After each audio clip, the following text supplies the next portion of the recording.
Good morning. It's almost 8:30. Nandito po tayo sa Masaya Street, no? Malapit po ito sa Teachers Village na kung saan this is actually a public concern complaint area. So dito muna tayo. After this, we'll move towards a 8888 complaint area naman po sa Barangay Bahay to. Both side both side. No parking to. Pag may mga driver, kung nasa loob, tulog, gisingin nyo na lang, paalisin nyo na lang. Pero pag wala talagang driver, that's the time, itow natin at tikita natin.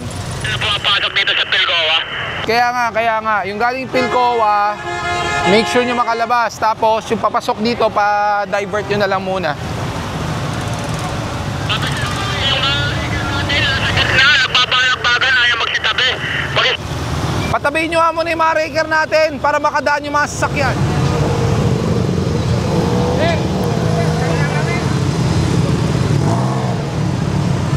Ano ba yung mga yan? Puro kalat ni.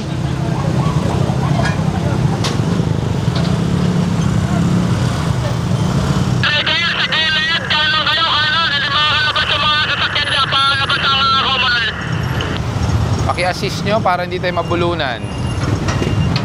Grabe na yung kalat dito, oh. Morning. Dapat ito malinis na to eh. O 7, dapat i-coordinate sa barangay to. Kahit na may pila pa ng tricycle dito, yung mga tambak na tricycle dapat linisin.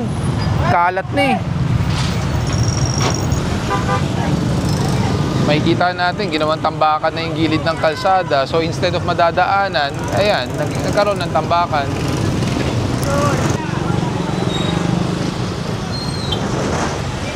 So tulad po niyan, nabigyan ng terminal permit itong mga TODA nito.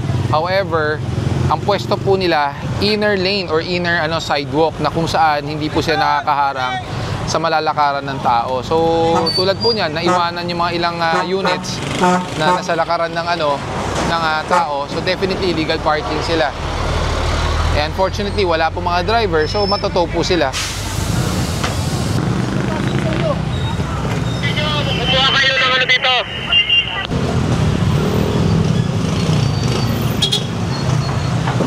Morning.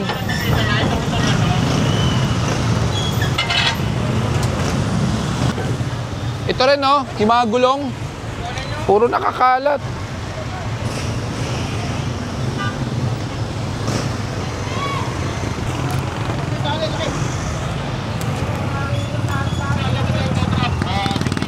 Bawasan na natin yan. Bawasan nyo pa iba. Kaya pa raw ito. Okay. Andyan na yung isang tow truck. Pakuha mo na tong isang tricycle yung naiwan. Ano ba yan? Ha? Hindi. Kaya nga tinatanong ko ano na ba yan. Kasi parang na-junk nyo na, oh. Kung may may-ari yan, pakuha nyo na.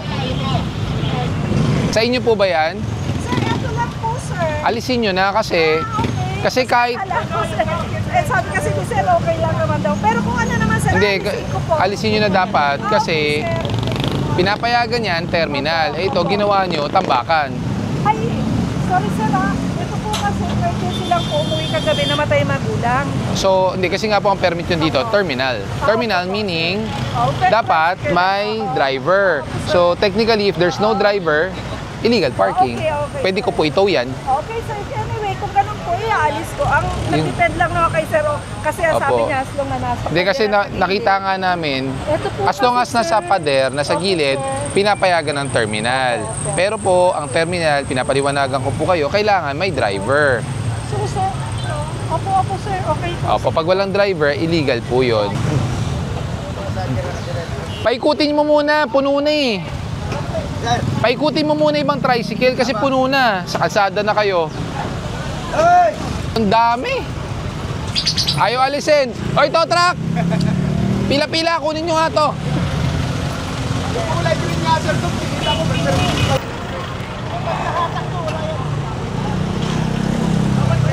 Oo. Doon sir, nilapitan niya po ako. Sabi niya ako sa lisensya. Eh sir, yung mga kasama ko, umalis na. Sabi ko, sir, alis na lang po ako kasi umalis na po. Hindi, lisensya. Magagalit na ho siya ako, sir, kung hindi ko ikuha ng lisensya ko, pero bilang respeto, Binigay ko na Yan lang ba, po. ikaw, siya ba yung nakaparada? Oh, siya yung nakaparada sa ilalim ng no parking. Nakita ko yan eh. Ay, Si Wenceslao ba yan? Oh, ayan oh. Oh, siya nga yan. Eh, nandun ka pala sa may signages na ako eh. Ay, Eh, ano, ikaw yun, oh. Ikaw yun yung sa may green na yun. May signage na no parking doon, di ba? Nakapila kayo. Ikaw yung nasa dulo. Ikaw yung tinawag. Opo. Kita ko yun kasi nasa tapat ako. Dapat ang pila, wag naman sa ilalim ng no parking. Ay sir, nagkataon lang po kasi kami. May bilang po kasi kami. May bilang po kasi. Ilan ang bilang nyo? Bali, 15 lang po. 15, ganun karami. Okay, paalala, kahit na may pila, bawal harangan ng gate, bawal harangan ng pedestrian crossing, hydrant, and lalo-lalo na pag may sign. Doon kayo sa harap lang konti. Di ba may ano yan, 65 meters away from Commonwealth, Pilcoa, papasok? Oo. Sundin natin para hindi tayo nagkakaproblema. Po sana po ako nito kasi may binigyan naman po kami ng permit pansamantala lang. Dito lang po. Kasi iaakit din po kami sa taas. Sa na po taas? Iaakit po. Dati po kasi magkasama kami sa taas. Napupuno na yung bangketa dito na. Hindi, ang ano sir, ganito po, ang alam ko po, last April, nag-usap po kami sa Action Center. Ang tapos na raw po yung memorandum ng GSIS at saka Quezon City. Puputasin po ito eh. Papasok na po kami sa inyo. Pagbutas na, saka na. Pag hanggat hindi, hindi. Kasi grabe na yung pila nyo, tinan nyo. Sir, yan po na po kasi. Yun, kami po, yun may nga. bilang- Hindi din mo katulad kanina, pag nagkapunuan, bulunan kayo sa labas.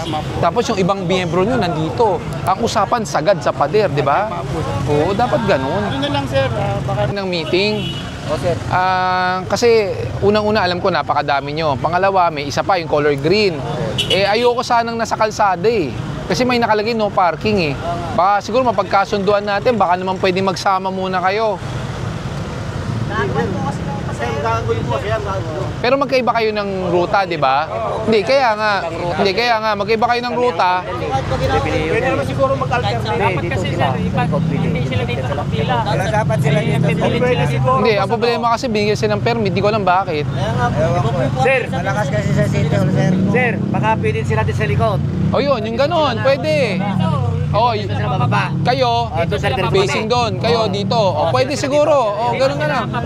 Hatiin natin. Sir, lagyan ng kaya At, usap na lang po uli kami. o, usap kayo. Usapan po Upuan natin. natin. Magano rin kami sa barangay. Upuan ko yung meeting. Tapos pag-usapan natin. Kung kailangan lagyan ng linya, lagyan ng signage, walang problema. Walkbed, motor. Yung Innova, tinikita nyo, hindi mainalis. Pumasok ulit siya sa ano. Pumasok ulit sa bangkol.